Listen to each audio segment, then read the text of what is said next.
Enyi malaika niulizieni, kuna wengine? Naam. Mtoto wako wa kiume sasa amesimama, anasema ya Rabbi, asiondoke huyo, asiondoke, baba yangu ni dhalim.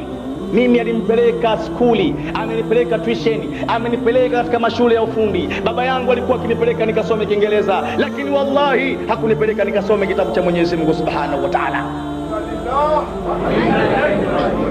Matokeo nikaharibikiwa mimi duniani, nikawa simjui Mwenyezi Mungu na wala simjui Mtume Muhammad. Mtoto wa kiume nilikuwa navaa heleni katika sikio langu, na nikawa nakula sahani moja na baba yangu huyo. Baba alikuwa na mega upande wa kulia kwenye sahani, na mimi mwanawe nikawa na mega upande wa kushoto. Baba alikuwa anarizika, na wakati mwingine baba alikuwa anatoka msikitini kusali, ananikuta mimi nimeshavaa heleni zangu, ninatoka kwenye disco, ninatoka katika matendo ya haramu, ninatoka kwenye zina, ninatoka bichi. Baba alikuwa anajua, lakini baba alikuwa akiniangalia. Wallahi leo mimi pia nakata rufaa, baba yangu ni dhalim, ana haki leo ya kuingia peponi huyo. Allah anasema na huyu ni kweli, ni kweli. Kuna mwingine? Na mtoto wako wa kike sasa amesimama, anasema ya Rabbi, asiondoke, baba yangu ni dhalim. Mimi ndio baba yangu aliniacha, nilikuwa naziniwa ndani ya nyumba yake.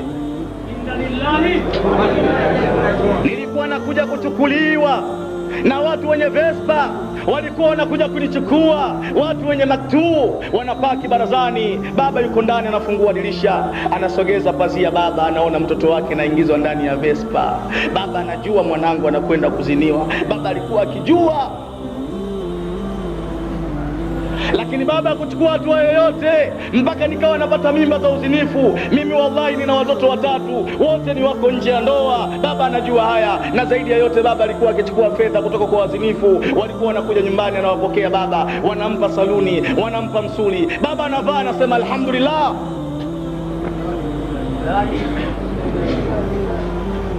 Hataki kujua baba imetoka wapi. Leo Allah vipi aingie peponi huyu wakati ni dhalim? Wamejipanga sasa watoto wote. Allah anasema sasa, malaika, nipigieni hesabu, nipigieni hesabu ya matendo ya mja wangu huyu, ili niweze kuonyesha uadilifu wangu juu ya mja wangu fulani bin fulani. Leo mimi Allah simdhulumu mja, ila mja mwenyewe atakuja mbele yangu akiwa ameshajidhulumu mwenyewe nafsi yake. Allah amdhulumu mja, Allah amdhulumu mja, ila mja huwa anajidhulumu mwenyewe.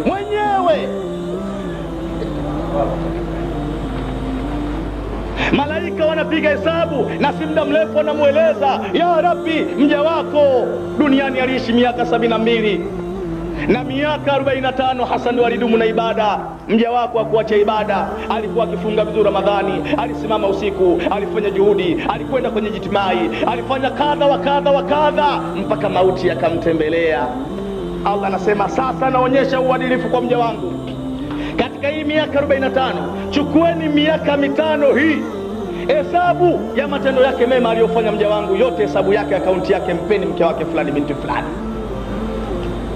Na chukueni madhambi ya miaka 5 ya mke wake huyu, mpeni mume wake, ili leo nionyeshe uadilifu kwa mja wangu fulani binti fulani.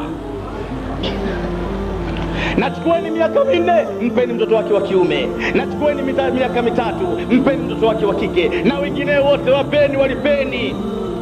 Malaika wanatekeleza maagizo ya Mola wao. Na Allah sasa, baada ya kumalizika, Allah sasa anasema leteni hesabu ya mja wangu, sasa nipitishe maamuzi.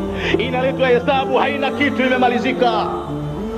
Allah anasema mja wangu, sasa napitisha uamuzi, na naangalia katika akiba yako ya amali njema, huna kitu, umefilisika, umemalizika. Inna lillahi wa inna ilaihi raji'un. Na kuanzia sasa wewe ni katika watu wa motoni, wala hum fiha khalidun, na umutakaa milele, hakuna kutoka tena. khudhuhu faghulluhu, khudhuhu faghulluhu thumma aljahimu salluhu. Enyi malaika, mnachelewa, mkamateni mja wangu huyo, mfungeni pingu za watu wa motoni, na nendeni mkamzamishe katika shimo la moto mkali wa jahannam. Alillah.